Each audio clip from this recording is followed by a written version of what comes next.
Blog বানানোর খুব ইচ্ছা, তবে কোথায় থেকে ব্লগ করব, কিভাবে করব সেটাই বুঝে উঠতে পারি না। এখানে দেখো আমি সকালবেলা সমস্ত কাজকর্ম করে স্নান করে তারপরে ব্রেকফাস্ট টাইমটা তোমাদের সঙ্গে শেয়ার করলাম। ব্রেকফাস্ট থেকে আজকের ব্লগটা শেয়ার করব, জানি না কতদূর পারবো, তো অবশ্যই আমার ব্লগটা দেখতে থাকো। সো হ্যালো এভরিওয়ান, সকলে কেমন আছো? আশা করি ভীষণ ভীষণ ভালো আছো, আর আমিও ভালো আছি। এখানে দেখো সকালবেলা আমি বানিয়ে নিলাম মিষ্টি মিষ্টি পুরি, আর তার সাথে ঝাল ঝাল পকোড়া, আর হলো চা। তো আজকে কিন্তু দুধ আসতে দেরি হয়ে গেছে, তাই জন্যে কিন্তু আমি লাল চা করেছি, আর কালকের দুধটা কিন্তু ফেটে গেছে। দেখো এখানে পকোড়িটাও খেতে ভালো লাগছে, আর লুচিটাও মোটামুটি ভালোই লাগছিলো খেতে। সকাল সকাল একটু হালকা মিষ্টি মিষ্টি জিনিস বেশ ভালোই লাগে। খাওয়া দাওয়ার পরে আমরা চলে যাব বাজারে। আমার ব্লগগুলো যারা দেখো তারা অবশ্যই জানো যে সোমবারে এখানে একটা বড় বাজার বসে, আর সেই বাজারটা কিন্তু আমরা চট করে মিস করি না। সববার ব্লগে দেওয়া হয় না, কারণ সববার তো একরকম হয় না। এখানে দেখো আমি কিন্তু বেরিয়ে গেলাম বাজারের জন্য, তবে সোনা মামামের জন্য রুমাল নেওয়া হয়নি, তাই জন্য কিন্তু আবার তালাটা খুলতে হচ্ছে ঘরের।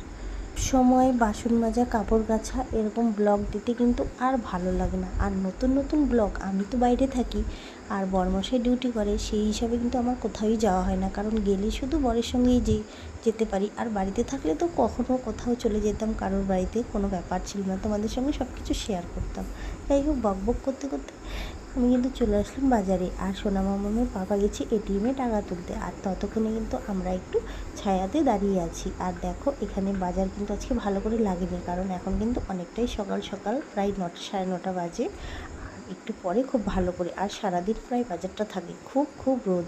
তার মধ্যে দেখো আমি কিন্তু এখানে নিয়ে নিলাম একটা বড় কাঁচা আম চাটনি খাওয়ার জন্যে, আর এখানে নিয়ে নিচ্ছি শশাগুলো আজকে ভীষণ ভালো উঠেছে। আর জানো এখানে না আজকে আমার মেয়ে একটা কী কাণ্ড করেছে, দুটো করলা ব্যাগের মধ্যে ঢুকিয়ে নিয়েছে।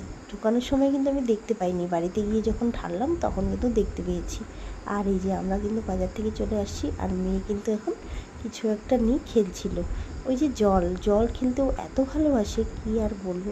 যাই হোক, ও একটু খেলছে, একটু পরে ওকে স্নান করানো হবে, আর ততক্ষণে আমি কিন্তু আমার কাজগুলো করে নেব।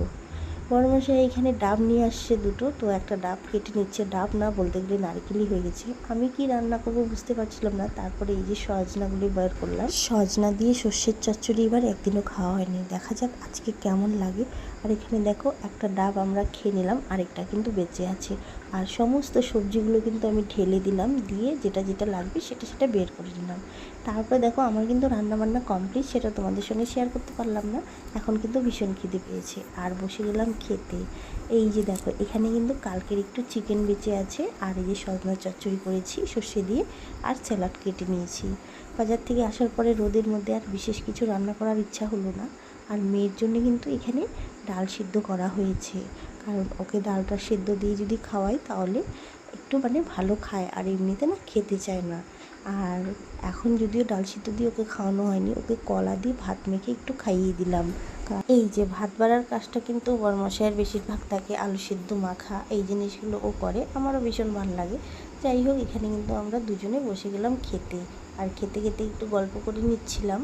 আর শসার চচ্চড়িটা খুব একটা যে টেস্ট হয়েছে তাই কিন্তু বলবো না, কারণ শসাটা না একটু তিতা তিতা করছিল। যাই হোক, দুপুরের খাওয়া দাওয়াটা আমরা এইভাবেই সারছি। তোমরা কে কে খেলে অবশ্যই কমেন্টে জানিও। আমরা কিন্তু খুবই হালকাভাবে খাওয়াটা খেলাম, তো রাত্রে দেখা যাবে কিছু মানে ভালো কিছু বানাতে হবে। আর আজকে কিন্তু বাজারে মাছ পাইনি ভালো। তারপর দেখো খাওয়া দাওয়ার পরে কিন্তু ওরা শুয়ে পড়লো, আর আমি কিন্তু এখানে সবজিগুলো গুছাতে চলে আসলাম। পুরো রান্নাঘর এলোমেলো হয়েছিল। কত বড় একটা আম নিয়েছি দেখেছো। আর এখানে দেখো অনেকগুলো ভেন্ডি, মানে 10 কিলো প্রায় আলু নিয়েছি, আলুর পাঁপড় দিব বলে। আলুর পাঁপড়টা তোমাদের সঙ্গে অবশ্যই শেয়ার করব। আমি কিন্তু সেরকমভাবে আলুর পাঁপড় কখনোই দিইনি, তবে এখানে সবাই দিচ্ছে বলে আমারও খুব ইচ্ছে হলো দেওয়ার। তবে 5 কিলো আগে দিয়ে দেখবো, যদি ভালো হয় তখন আরও 5 কিলো দিব। আর এখানে দেখো 1 কিলো ভেন্ডি নিয়ে আসা হয়েছে, কেননা ভেন্ডি কিন্তু আজকে অনেকটাই সস্তা ছিল, আর আমাদেরও কিন্তু খুব প্রিয়, তাই জন্য ভাবলাম 1 কিলো ভেন্ডি নিয়ে যাই। ভাজা খেতে কিন্তু খুব বেশি ভালো লাগে। আজকের ব্লগটা কিন্তু আমি এখানেই শেষ করছি। দেখা হবে নতুন কোনো ব্লগে, ততক্ষণে সকলে অনেক অনেক ভালো থেকো, সুস্থ থেকো। Bye bye.